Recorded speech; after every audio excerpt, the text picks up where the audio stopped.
Hey, bienvenue tout le monde. Welcome everyone to today's press conference with Foreign Affairs Minister Mélanie Joly. The minister will make an opening statement, and then we'll be able to take questions. Recording in progress. We'll be able to take questions for about 20 minutes. So, Minister, the floor is yours. Thank you. Good day, everybody. Earlier today, I addressed the UN Human Rights Council in Geneva. The terrible irony is that we met at such a terrible moment. The capital of a sovereign nation is under direct threat. This war is killing innocent people, forcing Ukrainian people to flee their homes and their country. This invasion and war are the choice of one country, the Russian Federation, its government and leadership, and in particular, the decision of the president of the Russian Federation, Vladimir Putin. The Russian invasion of Ukraine, the largest threat to global peace in 7 decades, is a cold, calculated, and carefully planned series of events by the Kremlin. La Russie est celle responsable de cette crise.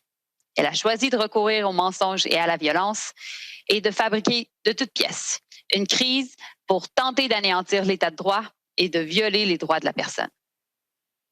Worse, they're trying to justify their war by spreading a false rhetoric and attempting to manipulate the principles of human rights to support their illegal and illegitimate violence. I was clear. Human rights are universal and can't be manipulated to justify war and crime. L'invasion illégale et injustifiée de l'Ukraine par la Russie est une grave violation de la Charte de l'ONU qui interdit la menace ou l'utilisation de la force contre l'intégrité territoriale ou l'indépendance politique d'un État. Cette interdiction est une des bases du droit international que tous les États doivent respecter et c'est le fondement de notre façon de vivre en commun sur cette planète. Cette invasion met en danger la vie de millions d'innocents. Leurs droits fondamentaux à la vie, à la liberté et à la sécurité ont été violés. Canada stands by Ukraine and Ukrainians as they fight for their freedom and for the right to choose their own future. We call on Russia to respect human rights, not only of Ukrainians, but also of its own citizens, who by thousands have taken to the streets in protest of this unjust war. We demand, in the name of humanity, that Putin's Russia end this madness.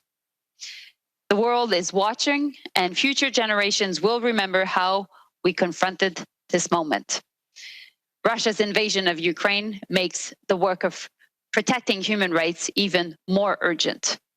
I ask each country today to let it be said that we overcame narrow interests to speak in one voice against tyranny and aggression in favor of peace and freedom.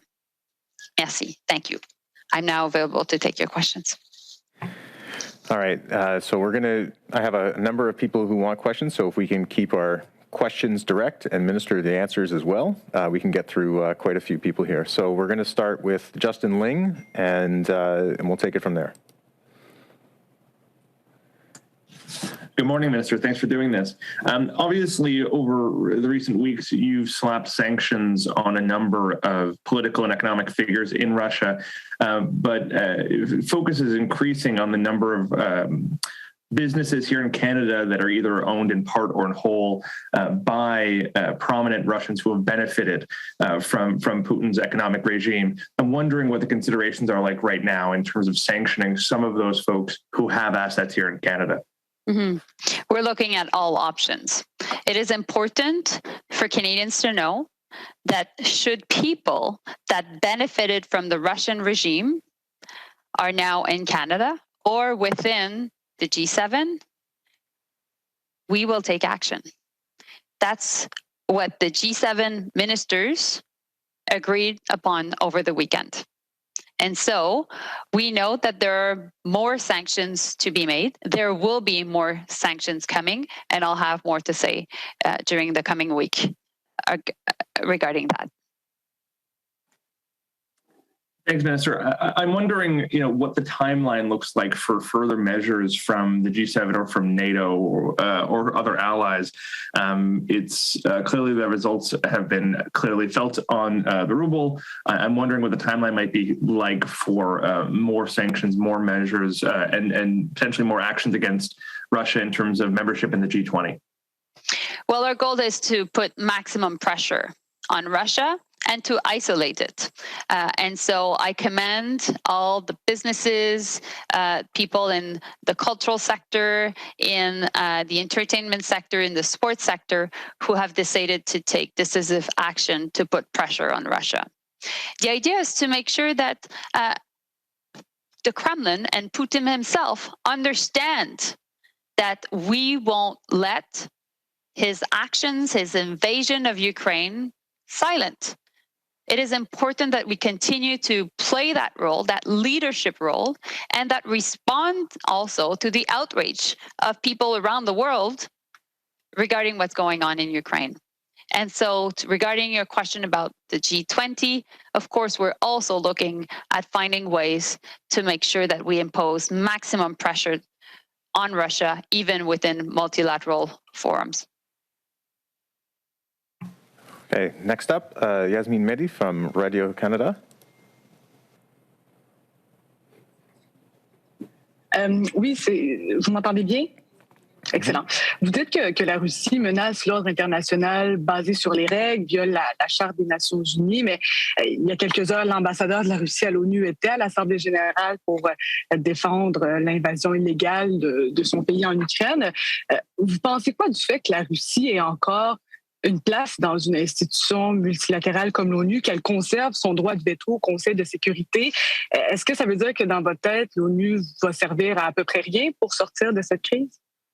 Non, je pense que l'ONU sert au contraire à organiser les pays, à mettre de la pression sur l'Ukraine, sur la Russie, pardon, par rapport à ce qui se passe en Ukraine.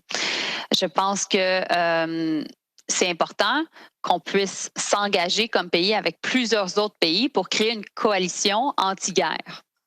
Et c'est pourquoi aujourd'hui, je suis à Genève et que j'ai rencontré plusieurs de mes homologues, de la Suède en passant par l'Argentine et le Pérou.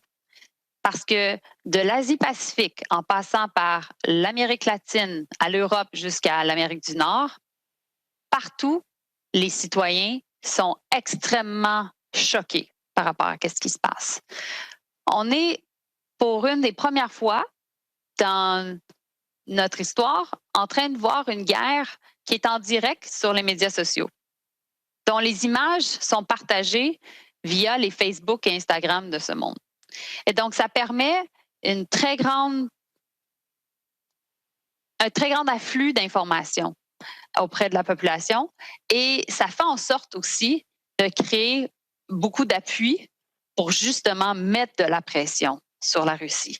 Et donc, lorsque tous les représentants se rencontrent à l'ONU, on porte avec nous l'odieux de nos populations et on est capable par la suite de mettre beaucoup de pression sur la Russie et d'isoler peu à peu les voix discordantes pour créer cette forte coalition.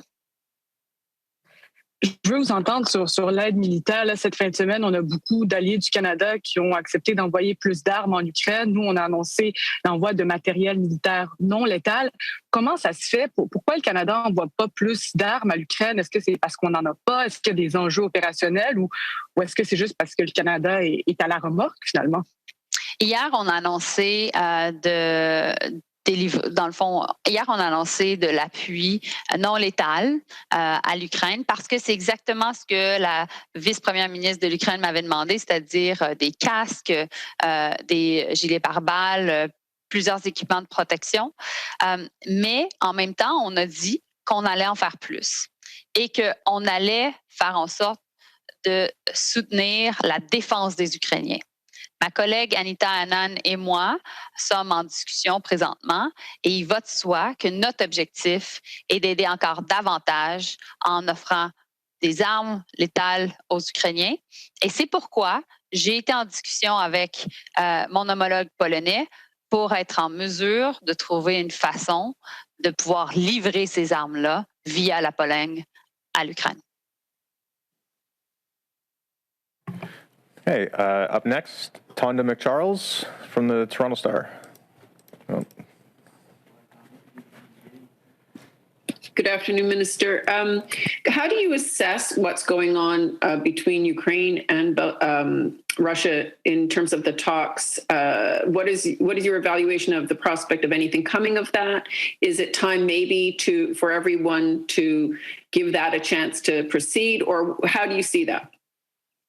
Well, I'm always in favor of diplomacy, and I always want to make sure that the door is still open. But Tonda, there's clearly a mismatch between the words of the Russian regime and their actions in the past weeks.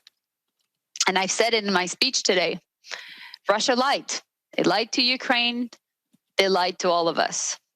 And so I'm very concerned that there's not an equal level playing field in the context of these negotiations, because there's no ceasefire and there's no de-escalation on the part of Russia. So I've raised these concerns directly to my colleague, Foreign Affairs Minister Kuleba, over the weekend. Within the G7, I was not the only one to raise these concerns.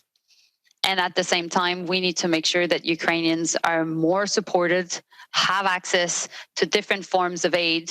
And that's why we are looking at doing more. And we know that time is of the essence. And on the aid that Canada is looking at, I'm curious as to why your government seems to hold out the possibility, or has not ruled out as strongly as we've heard Canadian military commanders rule out, the prospect of putting Canadian boots on the ground in a combat mission in Ukraine. Is that, or is that not on the table? We've said that Ukraine is not a NATO member, and therefore Article 5, which is an attack on one and is an attack on all, is not triggered. So that's why, like many other countries within the G7, the EU, we are doing everything we can to help Ukraine and Ukrainians, through financial support, through non-lethal aid, through lethal aid, and also by making sure that there are extremely strong sanctions and also a series of methods to isolate Russia. Okay. Up next, Emily Bergeron, La Presse canadienne. Oui, bonjour, Madame Joly. Je voudrais vous entendre sur la menace, l'analyse en fait que vous faites de la menace nucléaire qui a été formulée par M. Poutine. Comment interprétez-vous ces propos et c'est quoi qui a évité dans la réponse du Canada et de ses alliés? Qu'est-ce qui est à éviter à tout prix en réponse à cette menace? Écoute, Émilie, je ne vais pas spéculer sur les intentions de Vladimir Poutine, parce que clairement, nous n'avons pas les mêmes valeurs en commun. L'autre chose, c'est que même l'idée d'utiliser des armes nucléaires en Ukraine est une idée qui est non seulement injustifiable, mais qui relève de la folie. Alors, ce serait mes commentaires. Et qu'est-ce qui serait à ce point-ci qu'est-ce que vous voulez absolument éviter, le Canada ainsi que ses alliés, éviter de répondre à de tels propos en reculant finalement sur les sanctions? Qu'est-ce qui est à éviter à tout prix à ce point-ci? On doit imposer le plus de pression possible sur le Kremlin et sur le régime de Vladimir Poutine lui-même. C'est ça notre objectif. Des sanctions sur lui, sur ses proches, sur sa garde rapprochée. On fait en sorte de mettre tout le secteur financier russe isolé. On fait en sorte d'affecter l'économie russe directement. On isole physiquement en s'assurant de fermer notre espace aérien.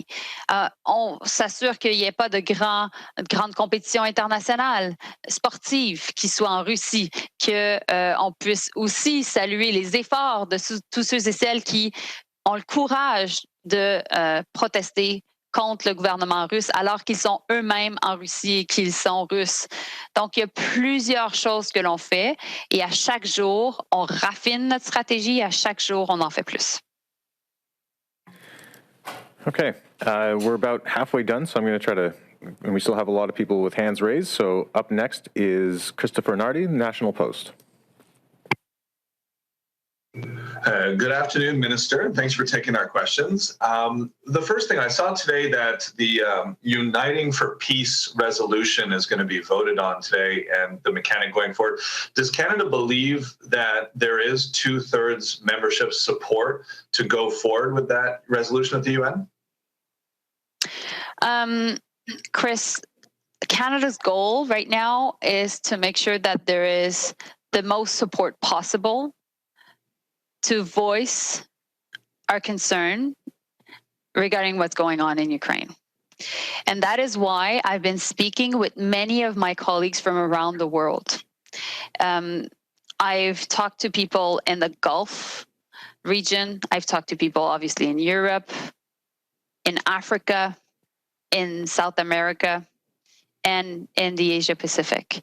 And also within the G7 ministers, we also agreed that we needed it to reach out all together and compare notes. Because together we're building this anti-war coalition, and we hope we're able to gather as many countries as possible. So is that a yes? I don't have the details right now. Okay.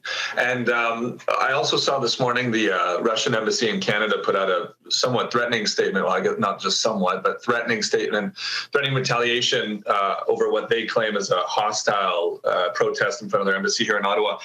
Is there any threat for security of Canadians on Canadian soil or even Canadians abroad following that demonstration, regardless of if, obviously it was peaceful, but any concern?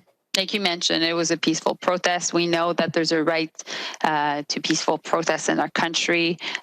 This was exactly what happened. People from all walks of life decided to come out and protest in front of Russian embassies and consulates across the country. It's happening in Canada, but it's also happening around the world. As many of my colleagues mentioned it to me earlier today.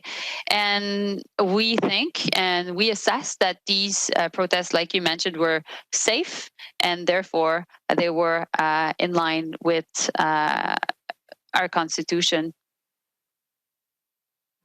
Okay. Up next, Raphael Piro, QMI.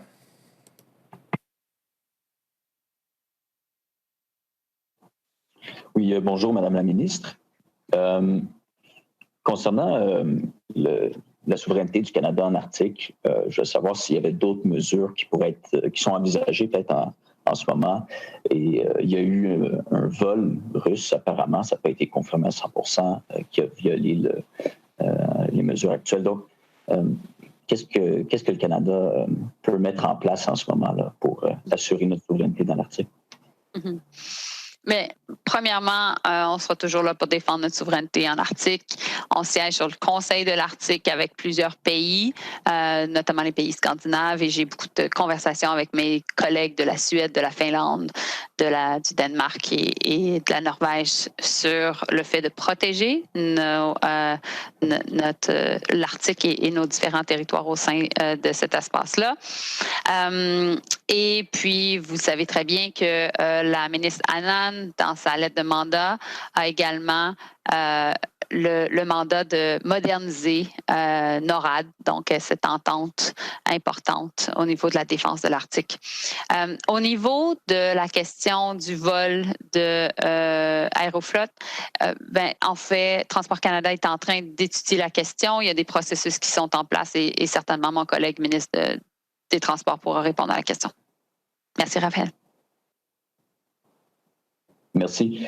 Et il y a une rencontre, en fait, c'est l'article 360 qui doit avoir lieu du 9 au 11 mars. Vous êtes à l'agenda. Ça doit avoir lieu à Toronto. La Suède et la Finlande ont annulé leur représentation. Qu'est-ce qui va passer avec cet événement-là? Mon équipe et moi pourrons te revenir plus en détail parce que c'est un événement qui est important, mais en même temps, c'est un événement que je dois, concernant lequel je dois parler avec aussi mes homologues des pays scandinaves. Merci. Merci. Up next, Dylan Robertson, Winnipeg Free Press. Hi, Minister. Thanks for taking our questions. I realize you're not the immigration minister, but I wanted to know if you or the Prime Minister have been discussing with countries that neighbor Ukraine either the need to keep their borders open for asylum seekers or what Canada would require to do any sort of an airlift of Ukrainians to Canada. Thank you, Dylan. When the threat to Ukraine became more and more imminent, what my team and I did was to reach out to the neighboring countries of Ukraine. So that means Moldavia, Romania, Slovakia, Hungary, and Poland. And we secured safe passage. So we know that our Canadian citizens can go and get through these neighboring countries. But also, I reached out to them at the time to make sure that should they see massive flow of people at their borders, that Canada could help and that we could work with countries that are like-minded and the UN to do our part when it comes to refugees. So we already have these agreements. I'm heading to Poland tomorrow to be able to reach out also and meet with my colleague on this very issue. And of course, the Minister of Immigration will have more to say as to what Canada will specifically do in the coming days. Thank you. And I know it's a developing situation. I'm just wondering about which countries you'll be engaging with. You mentioned Poland, and you spoke with the other ones at the start. I'm just wondering if you have talks, beyond Poland with other countries that might reference the movement of asylum seekers. We had that conversation within the G7. Clearly, my European colleagues of the G7, so that means particularly France and Germany, are concerned with the fact that there could be many refugees across Europe. We all want to play our part. Canada will play its part. And of course, we will make sure that Ukrainians seeking refuge will have a place to stay in Canada. Okay. Up next, Mélanie Joly, La Presse. Bonjour. J'aimerais savoir, considérant l'envoi d'armes létales qu'on a déjà envoyées et la cargaison d'équipements non létals, est-ce que vous ne craignez pas que la Russie finisse par considérer ça comme une intervention militaire en bout de piste? Nous le faisons pour aider les Ukrainiens. Nous le faisons de façon coordonnée, alors qu'il y a plusieurs pays du G7 qui y participent. Mylène, tu as vu certainement hier que pour la première fois de son histoire, l'Union européenne va envoyer des armes en tant qu'Union européenne, donc en tant qu'organisation à un autre pays, en l'occurrence l'Ukraine. Et puis, on le fait en respect du droit international. Et en ce qui a trait aux sanctions économiques, l'autre risque que je voyais, c'est que la propagande russe blâme déjà l'Occident pour plusieurs problèmes en Russie. Donc, est-ce que ça ne pourrait pas justement venir alimenter cette haine de l'Occident chez la population russe qui, aujourd'hui, fait face à un taux d'inflation astronomique et toutes les répercussions de ces sanctions? Mais c'est très, très important qu'on soit en mesure de contrer la machine de propagande qui fonctionne et qui est très bien huilée en Russie. Et c'est pourquoi c'est important aussi qu'on ait une présence à notre ambassade et que les autres pays du G7 aient une présence au sein de leur propre ambassade pour être en mesure de pousser ces messages-là et de pouvoir comprendre qu'est-ce qui se passe sur le terrain, parce qu'on a vu des milliers de personnes qui ont protesté en Russie, que ce soit à Moscou ou à Saint-Pétersbourg. Et voilà pourquoi il y a de l'espoir. Parce qu'on voit justement qu'il y a des mouvements de protestation et qui font nécessairement pression sur le régime russe, qui est la cause de ce qui se passe présentement et qui est la cause de la perte de milliers de vies en Ukraine. And since we have time for one more question here, so this will be the last one, unfortunately. It's going to be Ashley Burke, CBC. Thanks for taking my question. Minister Joly, is Canada preparing to send more lethal aid to Ukraine, and by when?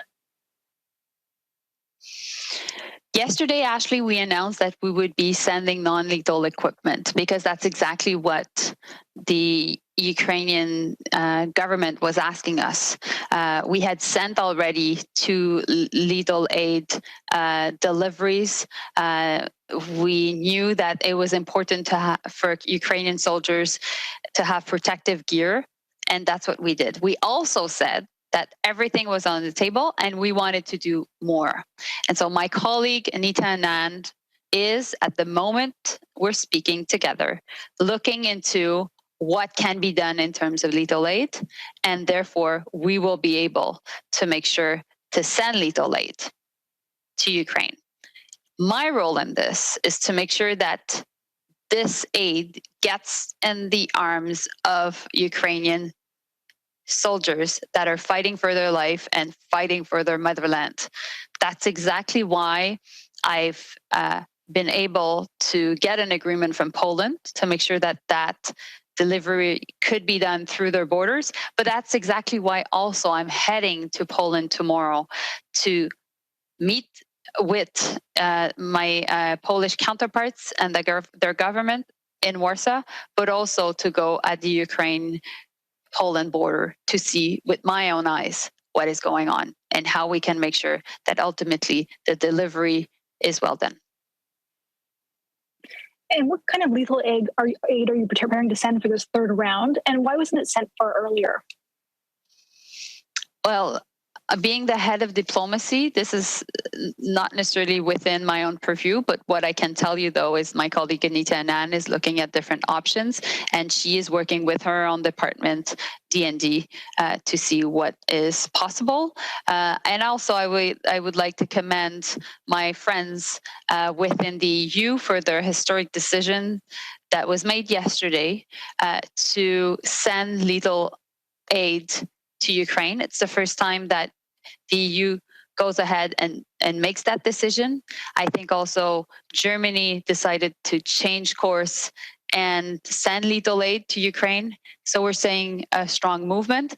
And I'm glad that Canada was part of the first countries to send lethal aid, because it is important that people are able to defend their lives, their families, their way of living, and their motherland. Unfortunately, that's all the time I believe the minister has, unless you want to stick around for another 10 minutes, Minister. But I don't think you have the time. But thank you, everybody, for tuning in. Minister, thank you very much for your time. That concludes today's press conference. Thank you, guys. Merci beaucoup.